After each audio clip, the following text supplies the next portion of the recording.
In this video, we'll review Chapter 25, Part 1, America Moves to the City.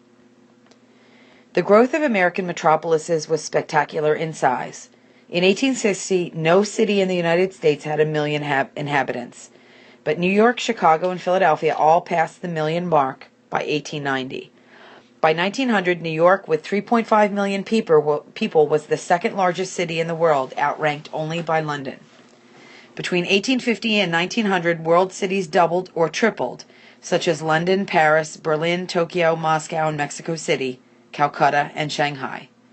This can be seen in map 25.1. This is the size of the world cities from 1850 to 1900. You can pause and look at the key. This is figure 25.1, the shift to the American city. This is a chart showing the percentage of total population living in locales with a population of 2,500 or more.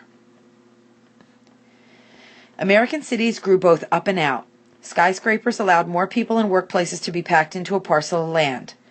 First, as a 10-story building in Chicago in 1885, the first skyscraper was made usable by perfecting the electric elevator.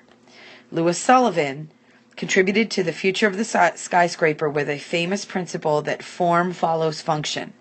New steel skeleton high-rises made urban Americans modern cliff dwellers. Americans were becoming commuters as well. They carted daily between home and work on mass transit lines running from central cities to surrounding suburbs. Electric trolleys propelled the city limits outward.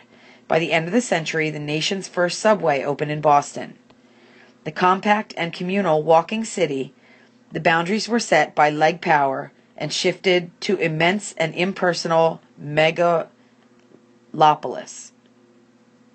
They carved into distinctly different districts for businesses, industry, and residential neighborhoods, all within the cities, segregated by race, ethnicity, and class. Rural life could not compete with the siren song of the city. Industrial jobs drew people from farms as well as abroad and into factory centers. Urban life held powerful attractions. There was the late-night glitter of city lights alluring young people yearning for independence. There was electricity, indoor plumbing, and telephone which made life in the city enticing. And engineering marvels of skyscrapers and New York's Brooklyn Bridge added to the seductive glamour of gleaming cities. This is a picture of the Brooklyn Bridge, and you can read about its history if you pause the video. The cavernous department stores such as Macy's in New York and Marshall Field's in Chicago attracted urban middle-class shoppers and provided urban working-class jobs, many for women. Bustling emporiums heralded the dawning era of consumerism, which accentuated the widening class divisions. Theodore Dreiser's Sister Carrie, in 1900, told the story of a young woman moving to the city life of Chicago. The move to the city introduced Americans to a new way of living. As opposed to rural life, goods in cities came in throwaway bottles, boxes, bags, and cans. Cheap, ready-to-wear clothing and swift-changing fashions pushed old suits and dresses out of the closet and into the trash heap. The waste disposal became an issue new to American life. Mountains of waste urbanites generated testified to the cultural shift from virtues of thrift to conveniences of consumerism. Criminals flourished in teeming asphalt jungles. Sanitary facilities could not keep pace with the mushrooming population explosion. Impure water, uncollected garbage, unwashed bodies, and animal droppings enveloped cities in a satanic stench. Baltimore was described as smelling like 1 billion polecats. The cities were monuments of contradiction. They represented humanity compressed. They harbored merchant princes and miserable paupers. There were stately banks and sooty factories, green grass suburbs and treeless ghettos, towering skyscrapers and stinking tenements. Worst of all were the human pigsties known as the slums. They seemed to grow ever more crowded. They were more filthy and rat-infested, and especially after the perfection in 1879 of the Dumbbell Tenement, the pigsties that were called tenements increased. This is a figure of a dumbbell tenement, which was the standard architectural plan for the human warehouses in New York's Lower East Side. The dumbbell tenement was named so because of the outline of the floor plan, which you just saw in the figure before this. Usually there were 7 or 8 stories high, with shallow, sunless, and ill-smelling air shafts providing minimal ventilation. Several families sardined into each floor of barracks-like structures. They shared a toilet in the hall. In New York's lung block, hundreds of unfortunate urbanites coughed away their lives. These flop houses abounded where half-starved and unemployed might sleep for a few cents on verminous mattresses. It was a small wonder that the slum dwellers strove mightily to escape their wretched surroundings, as many did. The cities were dangerous for everyone. In 1871, 2/3 of downtown Chicago burned in a raging fire, which left 90,000 people homeless and destroyed more than 15,000 buildings. They were closely packed wooden structures which fed the insatiable flames. This prompted Chicago and other wary cities to require stone and iron building in their downtowns. The wealthy began to leave the risky cities for the semi-rural suburbs. Leafy bedroom communities ringed brick and concrete cities with a green belt of affluence. The powerful pull of Americans' urban magnates were felt in faraway Europe as well. The seemingly endless stream of immigrants poured in from the old mother continent. By the 1850s to the 1870s, more than 2 million migrants had stepped onto American shores. By the 1880s, more than 5 million cascaded in.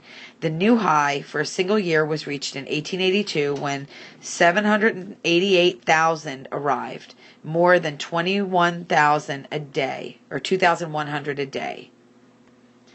This chart below shows documented immigrants coming into the United States from 1860 all the way to 2010. Until the 1880s, most immigrants came from the British Isles and Western Europe, chiefly Germany and Ireland. Significant were more than 300,000 Chinese immigrants. Many Chinese and Irish immigrants faced nativism as a result of their large numbers. The Chinese legally were excluded in 1882 as a result of the Chinese Exclusion Act, but by the end of the last decade of the century, the old immigrants had adjusted well to American life. They built supportive ethnic organizations and they melded into established farm communities and urban life. Many still lived, worked, and worshipped among their own. They were largely accepted as American by the native-born. In the 1880s, the character of the immigrant stream had changed drastically.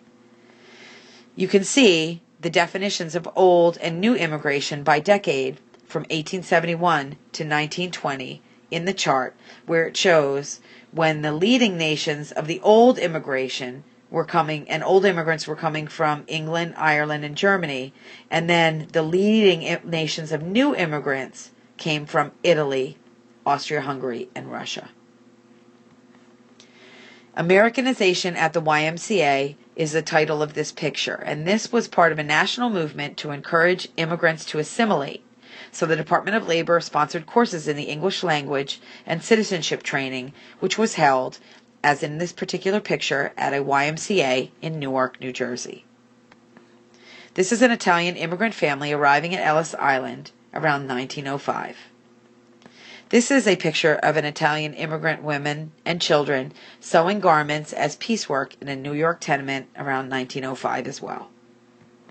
And these were Italian construction workers about 1910. The so-called new immigrants came from Southern and Eastern Europe. They were Italians, Jews, Croats, Slovaks, Greeks, and Poles. They came from countries with little history of democratic government. These new people totaled only 19% of the immigrants by the 1880s, but by the first decade of the 20th century, they constituted 66% of the total inflow. They hived together in cities like New York and Chicago in Little Italys and Little Polands. This is a picture of Mulberry Street on New York's Lower East Side, circa 1900. Why did the new immigrants come? They left Europe because it seemed to have no room for them. The population of the Old World was growing vigorously. It doubled after 1800 due to abundant supplies of fish and grain from America, and widespread cultivation in Europe of American transplants, especially the potato, were having an effect. So American food imports and the pace of European industrialization created a vast footloose army of unemployed. Europeans by the millions drained out of the countryside and into European cities. About 60 million Europeans abandoned the old continent in the 19th and 20th centuries. The European diaspora, dominated by immigration to the U.S., simply was a byproduct of urbanization of Europe. America fever proved highly contagious in Europe, and American letters sent by friends and relatives portrayed America as a land of fabulous opportunity. The profit-seeking Americans trumpeted throughout Europe the attractions of the new promised land. Industrialists wanted low-wage labor, railroads wanted buyers for land grants, states wanted more population, steamship lines wanted more human cargo, and the ease and cheapness of steam-powered shipping accelerated the transoceanic surge. Savage persecutions of minorities in Europe also drove many shattered souls to American shores. In the 1880s, Russians turned violent against the Jews, chiefly in the Polish areas, and many made way to the cities of the Atlantic coast, notably in New York. Their experience of city life in Europe made them unique among the new immigrants. They mainly brought their urban skills, and they were given a frosty reception by German Jews who had immigrated earlier. Many new immigrants never intended to become Americans. Many were single men who immigrated with the intention of returning with hard-earned dollars. 25% of the nearly 20 million who arrived between 1820 and 1900 were birds of paradise who eventually would return home to the country of their origin. Those who stayed struggled to preserve their traditional culture. Catholics expanded parochial school systems, Jews established Hebrew schools, foreign language papers were created, Yiddish theaters, kosher food stores, and all of the like, all attested to the desire to keep the old ways alive. Children of immigrants grew up speaking fluent English. They often rejected the old country's manners in a desire to plunge into the mainstream of American life. This is a picture of Jewish women working in a sweatshop, circa 1910. The assimilation of the immigrants into U.S. society. To do this, the United States government virtually didn't have to do anything. The state governments, dominated by their rural representatives, did even less. The city governments, which were overwhelmed, provided inadequate to the task. But by default, the business of ministering to the immigrants' needs fell to unofficial government of urban political machines, which were led by the bosses like New York's notorious Boss Tweed. This is a picture of the 12th census of the United States, and this is how they kept track of the population in New York during that time period. This is a picture of Jewish women working in a sweatshop, again, circa 1910. Taking care of the immigrants was a big business. Trading jobs and services for votes, a powerful boss might claim loyalty of the thousands of followers. In return for the support at the polls for the boss provided jobs on the city's payroll, found housing for new arrivals, tided over needy with gifts of food and clothing, patched up minor scrapes with the law, and helped get schools, parks, and hospitals built for immigrants. The reformers gagged at the exploitation of the immigrant vote, but the political bosses gave valuable assistance where it was not coming from any other source. The nation's conscience awakened to the plight of the cities and the immigrants. Protestant clergymen applied the lessons of Christianity to slums and factories. Walter Rosenbusch, a German Baptist pastor in New York City, and Washington Gladden, who was a Congregational church minister in Columbus, Ohio, both preached the social gospel and insisted that the church tackle burning social issues. They helped prepare the path for progressive reform movements in the early 1900s. Jane Addams was dedicated to helping the urban masses as well. She was a reformer who condemned poverty and war. She won the Nobel Peace Prize in 1931. Her pacifism won the enmity of some Americans, including the Daughters of the American Revolution. She created Hull House, which was a settlement house located in immigrant neighborhoods of Chicago, which was founded in 1889 and offered instruction in English, counseling to help newcomers cope with big city life, child care services for working mothers, and cultural activities for neighborhood residents. The women founded settlement houses in other cities. Lillian Wald's Henry Street Settlement in New York, 1893, was very prominent. They became centers of women's activism and social reform.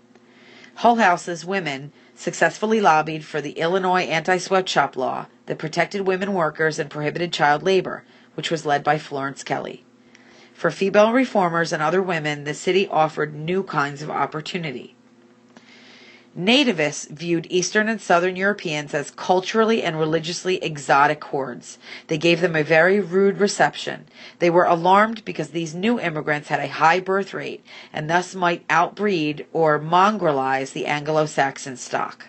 They blamed the newcomers for corruption of city governments, and the Unionists assailed them because the new immigrants were willing to work for starvation wages. This is a political cartoon which we'll discuss in class, titled Looking Backwards, which shows older immigrants trying to keep their own humble arrival in America in the shadows, who sought to close the bridge that had carried them and their ancestors across the Atlantic. Puck is the author of the cartoon. Nativists claimed immigrants imported dangerous ideas of socialism, communism, and anarchism. The anti-foreign organizations were revived as a result. Notorious was the American Protective Association. They urged the voting against American Roman Catholics, and they sponsored the publication of lust fantasies about runaway nuns. The wage-depressed immigrants were hard to unionize because of the language barrier. Congress nailed up partial bars. In 1882, a restrictive law banged the gate shut on paupers, criminals, and convicts. They had to be returned by the shippers of the country to their country of origin, and they banned an entire ethnic group, the Chinese, as a result of the Chinese Exclusion Act. In 1885, Congress banned the import of foreign workers under contract, usually for substandard wages, and other federal laws lengthened the list of undesirables, including the insane, polygamous, prostitutes, alcoholics, anarchists, and people carrying contagious diseases. They were all turned away at Ellis Island. A proposed literacy test met vigorous opposition. It was not enacted until after 1817, after 3 presidents vetoed it on the grounds that literacy was more a measure of opportunity than of intelligence. In 1886, the Statue of Liberty arose in New York Harbor, a gift from the French, and it was basically paid for by the nickels and dimes of the American public. The new immigrants became American citizens the hard way. The Republic owed much to these latecomers, for bronze, brain, courage, and diversity was brought to American society. This is a picture of the Statue of Liberty's head on display in a park in Paris, 1883, before she was given as a centennial birthday present from the French to the American people. The challenges to American churches were also prominent. Protestant churches suffered from shift to city. In the city, traditional doctrines and pastoral approaches were irrelevant. Some churches were becoming merely sacred diversions or amusements. Many old-line churches were distressingly slow to raise their voices against social and economic vices, and some worried that in age-old struggles between God and the devil, that the wicked one was registering gains.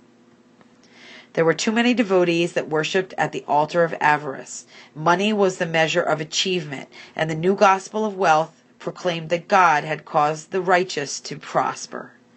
Into the vacuum stepped the new generation of liberal Protestants. They were rooted in the Unitarian revolt against the Orthodox Calvinism. Between 1875 and 1925, they were involved in bitter controversies with fundamentalists, and they were entrenched in leadership in seminaries, but they adapted their religious ideas to the modern culture. They attempted to reconcile Christianity with new scientific and economic doctrines. They rejected biblical literalism and stressed the ethical teachings of the Bible. They allied with reform-oriented social gospel movements and urban revivalists such as Dwight Lyman Moody. They had an optimistic trust in community fellowship, and they focused on earthly salvation and personal growth. They helped Protestants reconcile their religious faith with modern cosmopolitan ways of thinking.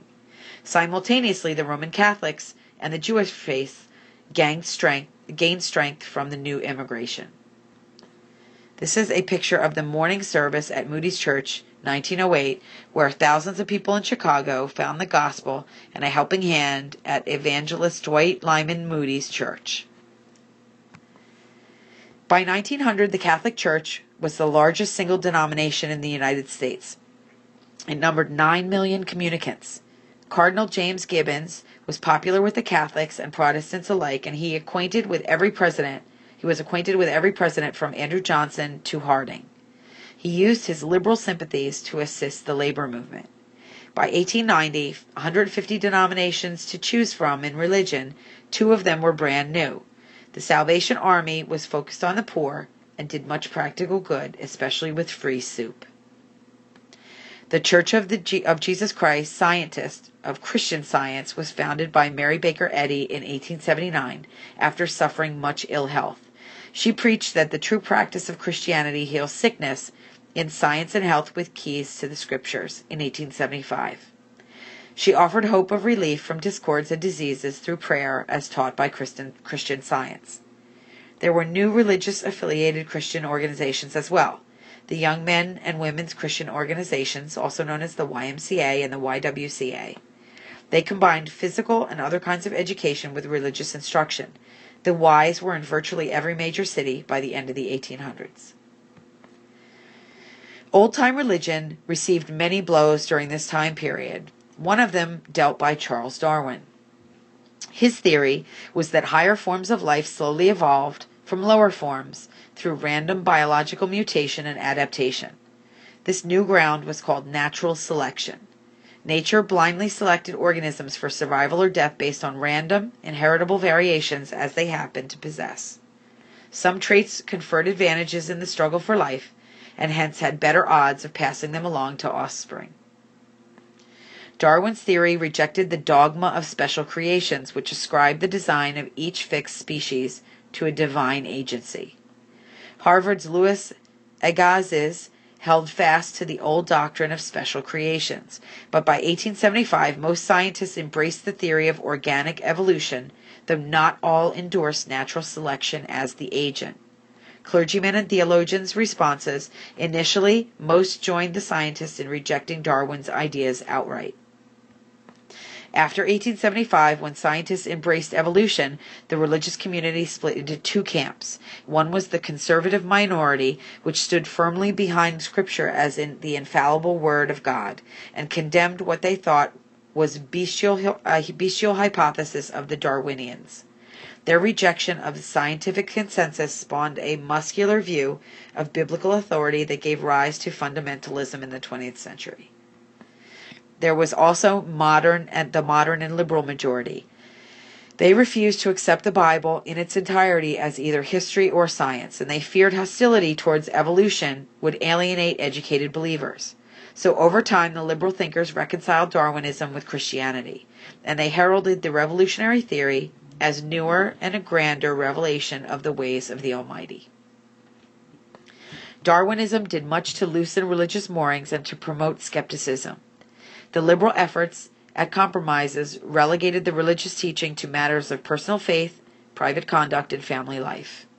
Commentators of nature and society increasingly refrained from adding religious perspectives to the discussion. And we'll discuss the rest of Chapter 25 in review in Part 2 of the video.